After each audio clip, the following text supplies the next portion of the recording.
Milé krásne dámy, vítajte pri mojom ďalšom inštruktážnom videjku. Dnes vám ukážem, ako si urobiť pekné myhalnice jednou špirálu, pretože veľmi dobre poznáme ten trik, že použijete dve rôzne špirály s dvoma rôznymi kefkami, kartáčikmi a jedna vrstva vám tie myhalnice predĺží, ďalšia vám ich zhustí, tretia ich môže vytočiť, ale ja vám ukážem, ako si robím myhalničky ráno ja, jednou špirálkou, a aké triky pri tom používam. Ja možno vám práve takéto detaily pomôžu robiť si tie myhalničky ešte krajšie, ako si ich robíte. Tak, poďme na to. Dôležitý samozrejme, dievčatá, je výber špirály. Určite sa oplatí investovať do špirálky, do takej, ktorá obsahuje aj vitamíny, obsahuje napríklad pantenol a ďalšie vitamíny skupiny B, pretože oni vám tie myhalnice nielen zafarbia, a tieto zložky, ale vám ich hlavne vyživujú. Takže pokiaľ si chcete myhalnice pestovať nielen pekné, ale aj zdravé, aby sa vám nelámali po dlhšej dobe používania takej nie veľmi kvalitnej špirálky, tak určite investujte do správnej špirály. Ďalšia dôležitá vec je výber kefky, pretože tie kefky bývajú rôzne, tie kartáčky na konci. Niektoré majú taký konický tvar, niektoré majú taký atypický, niektoré sú hrubšie, tučnejšie, možno niektoré preferujete také kefky, ktorými sa lepšie aplikuje tá farba na myhalničkách. Je to na vás, samozrejme je to veľmi individuálne a ideálne je ju skúsiť. Takže pokiaľ si nebudete vedieť dať rady, tak sa mi ozvite a zo 7 druhov rôznych takýchto kefiek budeme vyberať a skúšať priamo na vašich myhalničkách. Tak poďme na to. Ja som si práve vybrala špirálku od Mary Kay, ktorá je tentokrát novinka. A ja si myhalničky robím, takže samozrejme mám naličené oči. A prvá vrstva, dievčatá, musí ísť úplne od spodu. Takže neurobte takú chybu, že si najskôr začnete robiť tie konce.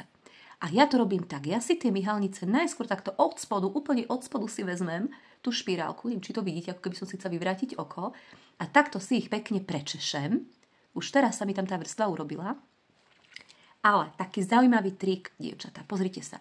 Ja zaborím tie chlopky, akoby normálne do myhalníc a požmurkám a nechám normálne sklznúť tie myhalnice pomedzi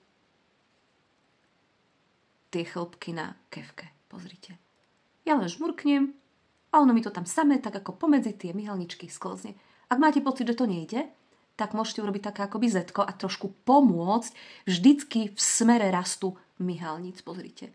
Iba požmurkám a nechám žmurk a nechám tie chlopky proste pomedzi ten hrebienok sa napapať tej farby. Pozrite. Takto.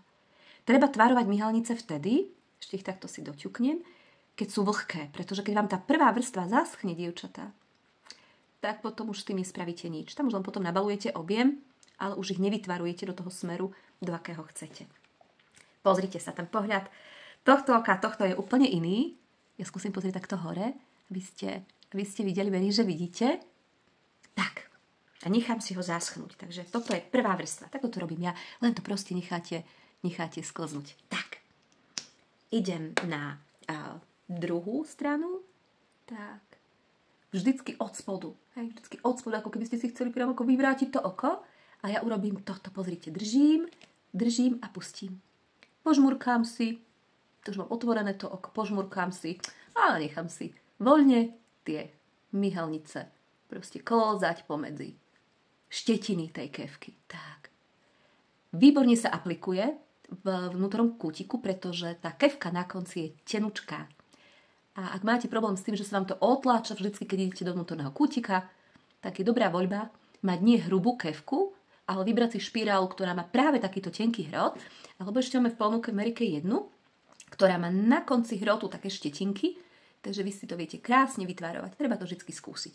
Takže pozrite, prvá vrstva baby od spodu, až mrknem od spodu, a normálne si žmurkám, nechám ich voľne klzať, ale samozrejme prechádzam neustále po tej dĺžke a po línii tých myhalničiek a tvarujem si ich tak, ako chcem. Takže tým, že to necháte spadnúť, tak sa chlopky obalia farbou, sú vlhké a kým sú vlhké, tak si ich pekne tvarujem. Nezabudnite na tieto končeky. Tak. Myslím si, že to mám pekne, ten pohľad je zase iný. Pozrite. Ja mám rada, keď sú myhalnice také celkom prirodzené. A idem na druhú vrstvu. Tak. Myslím si, že toto tých viac ako 40% po prvej vrstve určite splnilo. A idem na druhú vrstvičku. Tak to ja sa pozriem hore, aby ste videli. tu už ich vlastne nezaborím úplne od spodu do tých štetiniek, tie moje myhalničky, ale už idem asi od tej druhej tretiny smerom hore. Už len vlastne zvýrazňujem. A pozrite, to oko je ako fakt o niečo väčšie. Vidíte to? Tak, nerobte toto, nepumpujte v žiadnom prípade.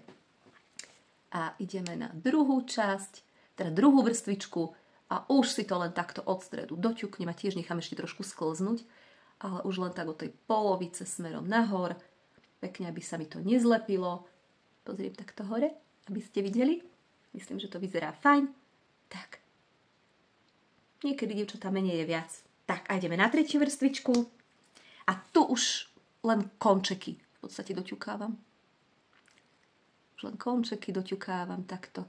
A ja mám rada, keď je to prirodzené, keď tie myhalnice nie sú také ako nalepené. Tak, už len ten konček. Plne vidieť, aká je tá špirálka taká príjemná, že viete tie myhy proste tvarovať. Už aj keď vyschla tá prvá vrstva, ale viete ich stále ešte proste podvihnúť. Pozrite.